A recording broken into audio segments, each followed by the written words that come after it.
I'm Beth Pale. My guest, Bobbi Govanus. She is president of the Women's Executive Council. We'll be talking about their scholarship opportunities. So let's begin by talking about Women's Achievement Awards. I know you've been around a very long time. Yes. This actually started in 1972 when our organization started. The women that started the Women's Executive Council were not able to join some of the other organizations in town because they were women. And so they were part of the Downtown Orlando Partnership. They used the opportunity to do some fun things around town, and beautifying Orlando, making it the city beautiful, planting trees, painting trash cans, doing whatever they could do to make the city better looking. And it kind of blossomed and changed from that. But every year they had a Women's Achievement Awards recognition for women who were doing great things in the community. One of our charter members just died in March, was quite elderly, but she was one of the first women lawyers, in the first top 10 in the whole state of Florida. So Wow. Again, amazing stuff and great history. Now, as sort of the equality and access to those other organizations grew, you kept flying, right? Right. Staying consistent and strong in your own right. That's right. The Women's Executive Council gives us an opportunity to recognize leaders in the community, band together as women and support one another. We have great friendships, and every time somebody visits a meeting, they're like, wow, this is the greatest group. So it gives us an opportunity to recognize one another, support one another. It's not a traditional networking organization. It's really about our mission. And that mission is, since 1986, to raise money for scholarships for women, to help educate women, because we know when we educate a woman, we educate a whole generation. It doesn't stop there. She takes it and runs with it and improves the life of her family. And models for the next generation what to do. Absolutely. I don't know if you know, but in 1986, what kind of prompted that decision? I have not got that history. I've only been with the organization 4 years. I'll tell you the truth about the Women's Achievement Awards. I had been attending meetings for, when I could. It wasn't, like an every month thing. I just couldn't fit it into my schedule. And I attended the Women's Achievement Awards. At that time, it was a luncheon, and this was 4 years ago. It changed my whole life. It was like seeing what these women were doing. They gave 10 scholarships that year, 4 years ago. And hearing the stories of these women who were attending for local universities, UCF, Rollins, Seminole State, and Valencia, and then having the women honored who were achieving in the community. And so it just blew me away. And so I really jumped in both feet and got involved in the organization. So are the meetings, by the way, about let's think of ways to generate scholarship money, or what happens during the meetings? No, each month our meetings, we have speakers that come. Mm-hmm. Usually it's a topic around what's going on in the community. This month we had George Estevez come. Previously we've had the folks from Jobs Partnership. We've had the women from that started a new magazine. It's all about that. Later in the year we have the president of Nemours coming. We have our last year's award winner, the Women of the Year, Wendy Brandon, coming from Central Florida Regional. So it gives us an opportunity to hear their stories, their perspective, how they got to where they are, and gives us an opportunity to get involved if we'd like to, but also to help us keep a little bit of a pulse on what's going on in the organization and in the city. So when you had that reaction of, wow, what was it? Was it the story being told at the meeting, or was it the knowledge of who was getting the scholarships? It was truly the stories of the scholarships and what they were meaning to these women. I actually right away volunteered to be a mentor, and I mentored a young woman who I'm still very close to. She invited me to her CPA graduation. She's just getting her CPA and going. She's got a fabulous job. But this woman had 2 children. Her husband was in a car accident and became disabled. She had to become a sole support, and she was not educated to do that. So they lost their home, they lost everything and went to live with her mother, and she went back to school. She maintained a 4.0, and our scholarship helped her to continue her education. What is her situation today? You said she's just graduating? Yes, she graduated. Now she went and got her CPA, and she aced it and is going on and has a fabulous new job. So I'm so excited. Touched. That is great. Yeah. I understand a lot of the women who get the scholarships wind up coming back to the organization. Absolutely, because they want to give back. The opportunity, because we've been doing it since 1986, we have women who became doctors, we have women who became lawyers, we have women who obviously got their CPA and went into accounting. It gives us an opportunity to continue to see that grow. 2 years ago, one of the women was going for her graduate work, and she wanted to start her own nonprofit. And so she visits and now keeps us up to date on what's happening with her. So again, you get re-inspired every meeting. Absolutely. And we love to recognize them and our award winners who come and visit on occasion and tell us what's happening in their lives as well. Well, tell me about a few of the award winners. What are the kinds of efforts that they put out there in the community that you look to and go, that's it? Oh, yeah. Last year we had 42 nominations. The year before it was 38. Just depends on the year because we don't nominate them. Their peers nominate them. So we put the word out that nominations are open, and we encourage people to really tell their story. And so if you're going to try to surprise somebody, oftentimes that's not a good deal because you don't know everything that they've done. And that's worked against some people that were absolutely worthy of getting an award. It comes down to, we've had, Mayor Jacobs was our award winner that first WA that I attended, the first Women's Achievement Awards that I went to. We've recognized Barb Jenkins, who has done a fabulous job in the public schools. And last year, Wendy Brandon, who just is an amazing woman who's done so much in such a short time in the hospital area. So we really recognize all different types of young women, up-and-comers, so the ones that are under 40, who are achieving early in their lives. Faye Pappas was one of the ones, and she just spearheaded a huge operation to help a young woman become independent with a scholarship, as a matter of fact. And actually, the woman went on to London to be able to do study abroad. And then she helped organize, because this young lady was taking care of her mother. So she made the whole thing happen. Those are the kinds of things. We actually gave one award to a young woman who died of cancer. But she, in the course of her illness, started doing this bald chick. She made her own hat wear and all these kinds of things and was out on Facebook. And so we recognized her posthumously and gave a scholarship money award to the charity, that Base Camp, who she supported.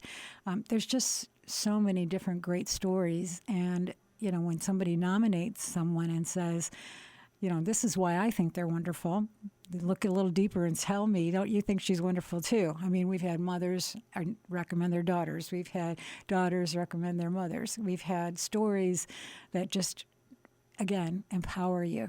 We created a video, and we had Teresa Jacobs on that video, and she said, important thing about recognizing women is that for so long, if we didn't recognize ourselves, we didn't get recognized. And that's true.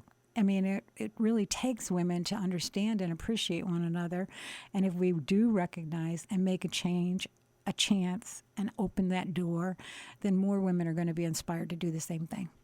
I have to ask you, do you think there's a generational difference in that, in terms of are young women today kind of surprised that in the past women didn't get that kind of recognition?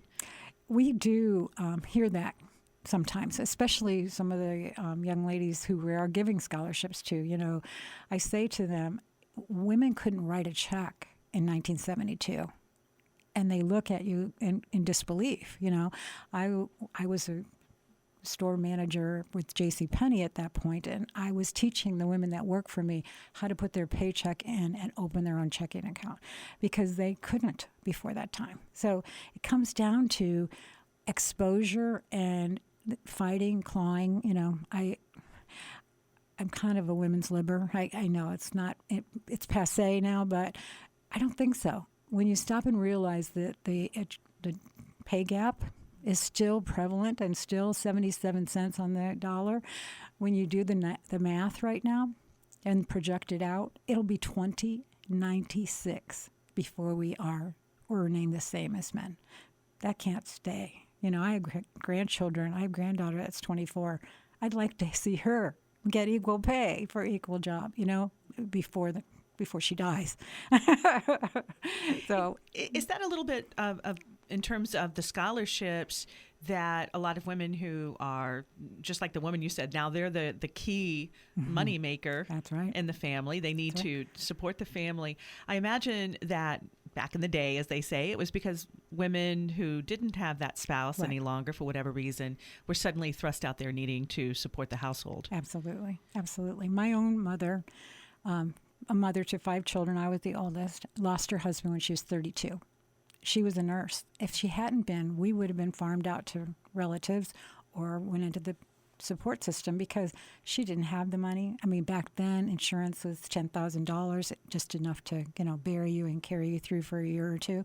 So if she had not had that job, if she hadn't had that education, we would not have been a family. So I stress with that continues. That continues today, I look at the opportunity that we have to make a difference for women who are trying so desperately to get an education. And we really work with women, mostly women going back to school and fitting into that mold where they aren't eligible for scholarship money. They are not getting it from the high school. They don't have the bright futures. It really comes down to this woman really, if we don't have our money, she's probably not going to be finishing. You mentioned, 4 years ago, it was 10 scholarship winners. Right. So do you give a certain number each year, or is it determined by what it's determined resources by what we collect? And I'm, again, kind of a passionate gal. And so last year we gave 28 scholarships. Wonderful. In the amount of $1972 to honor our year of founding. And rather than writing a check for $2,000, we thought it would be more meaningful to us.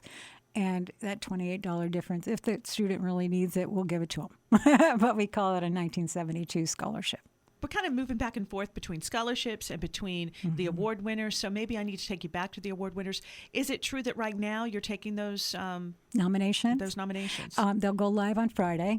So Friday the 20th. And so that's a very exciting time. They can be submitted, like I said, by friends, family, whoever. You go online to our website, www.wecorlando.com.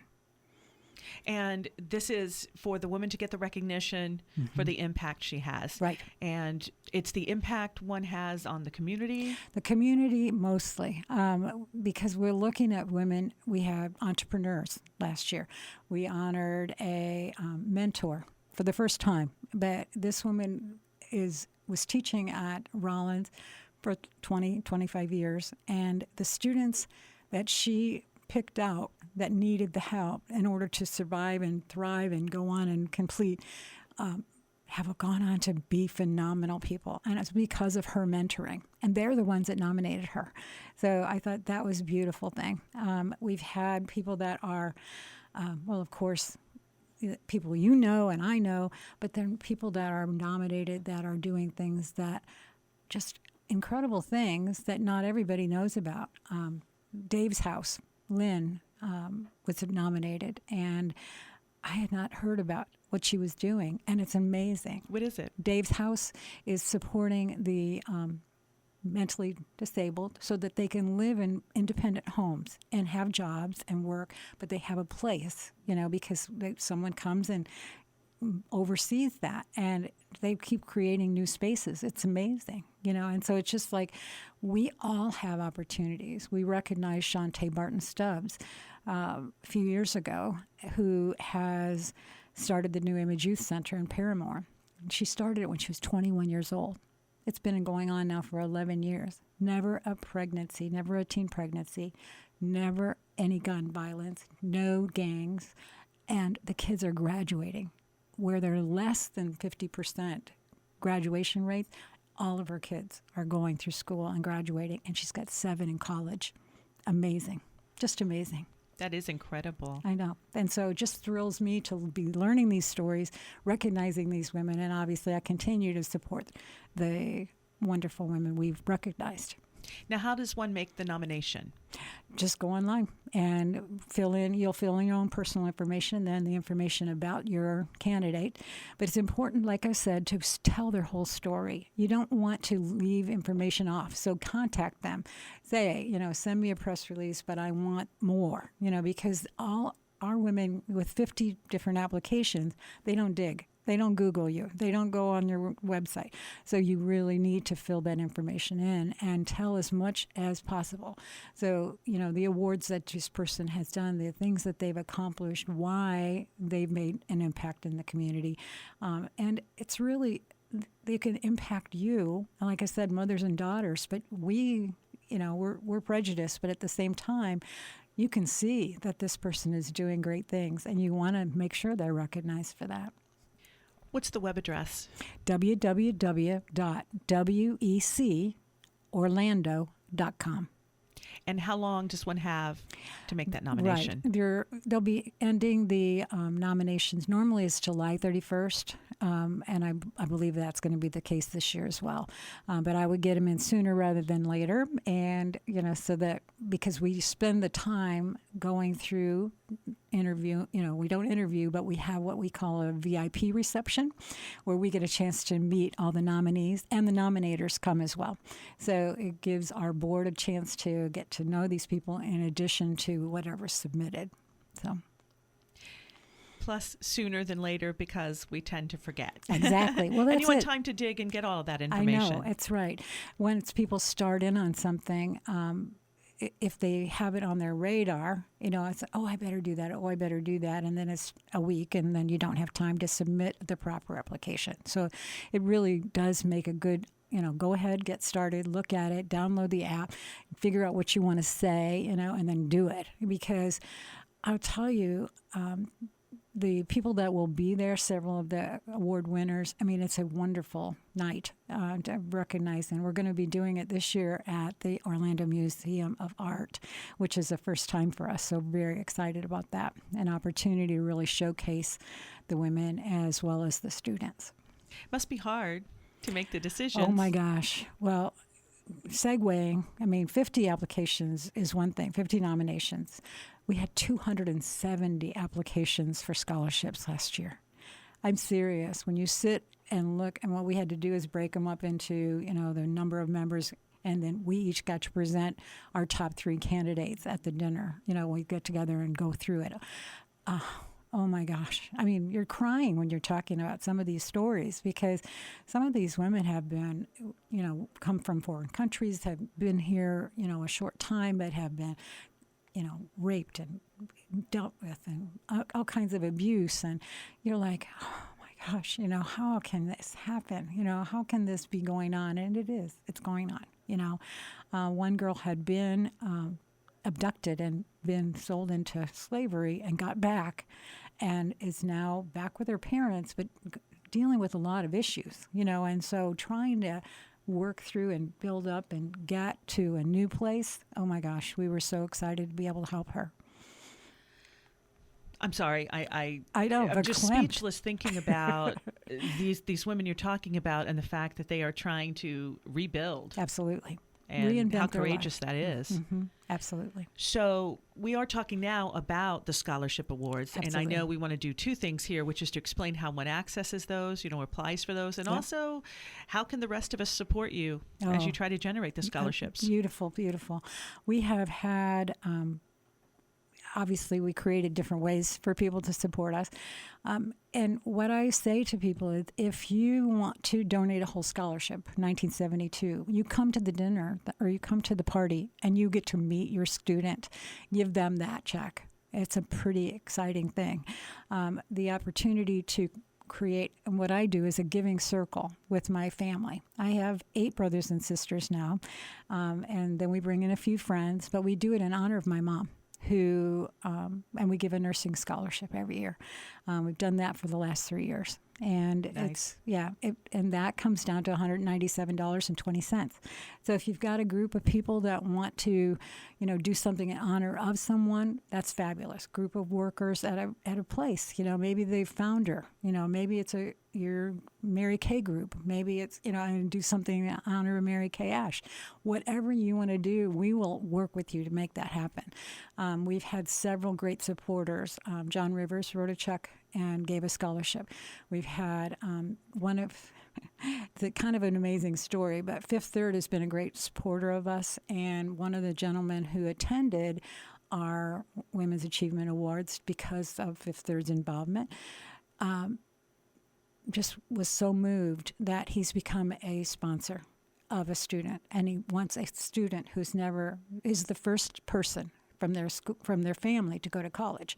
And so we can figure that out and make it happen every year. And that's an amazing thing. We have Wells Fargo, who has been a fabulous supporter and a consistent supporter. And each year, VACO last year came on board as a corporate sponsor. So we've got corporate sponsors, and they'll do 2 or 3 sponsorships, and then our individual sponsors, and then we do the group. So if we've got things set up where people could do $19.72 a month, that's several trips to Starbucks. That's it. You go to Starbucks 3 times, you've already helped with that. But we'll put you then into a group and create a scholarship with that money. So so many different ways to help. And that's it makes such a difference. And that's how we did our 28 scholarships, with just the individuals coming forth and participating. So, and it really works. Go to the same website. Absolutely. And there's a place there to find out about it. Yep. And it says scholarships. As far as the students, they can go online and also apply right now. The scholarship, application, the nominations, all of that will be available for them. And again, we need that time. They need to get their transcripts. These women, 270 applications last year, 3.5 grade point average. They submit 3 letters of recommendation and write a personal letter, get us their transcript from their school.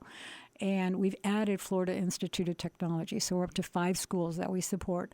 And it's, again, I can't stress the amazing stories that these women tell us and how wonderful it is to be able to help them. And what are the eligibility requirements? That's the 5 schools. We only support the 5 because, like I said, we're maxed out at 5 because 270. I mean, let's go into Pareto principle. I'd love to be able to do 20% of these people, and obviously we couldn't last year. But that's my goal always, is to do 20%. So, but we look at it and say, if they've got a 3.5 grade point average, they're giving us 3 letters of recommendation. They write a personal essay, and then they establish themselves as a student by sending us a transcript, then we will consider them.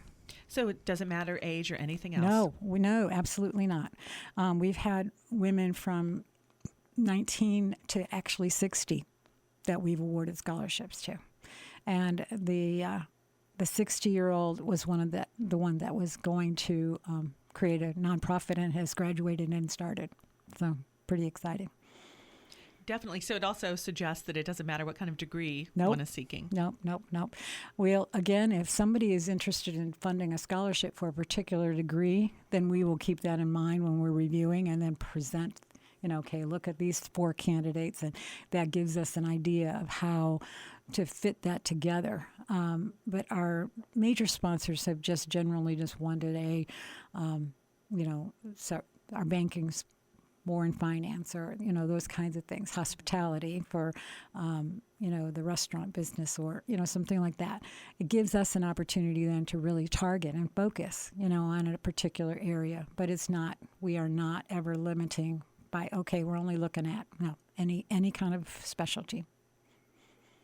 Well, it's amazing, and I would love it if you would share another story of one of your scholarship recipients and Sure. what they've gone through and accomplished. One of the young ladies is from Africa.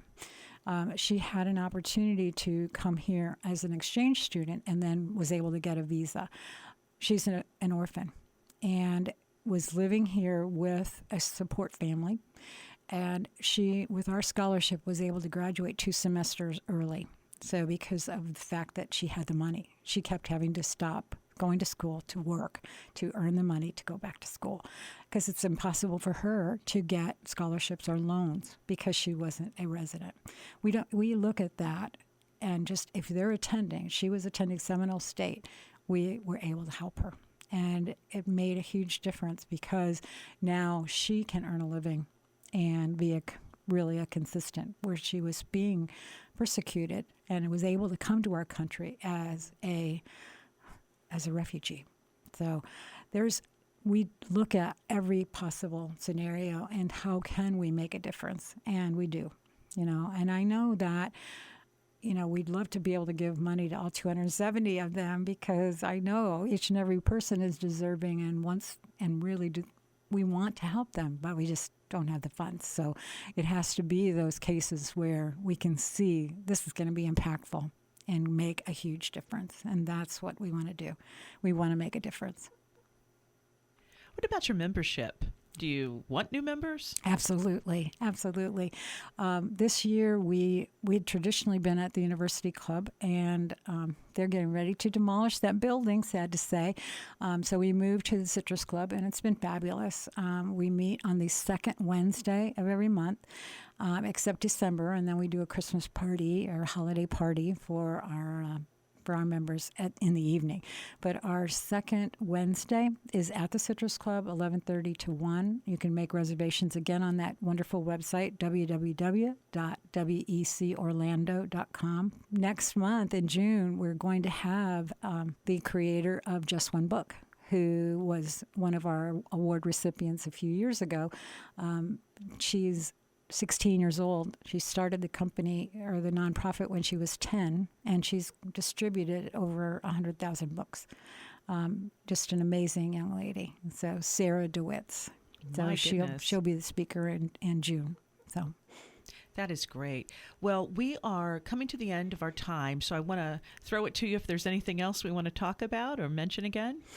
The most important thing is to recognize that when we educate a woman, we educate a generation. And by making the choice to support women in school, it will continue to grow and make changes that are positive for our community. And we only support Central Florida.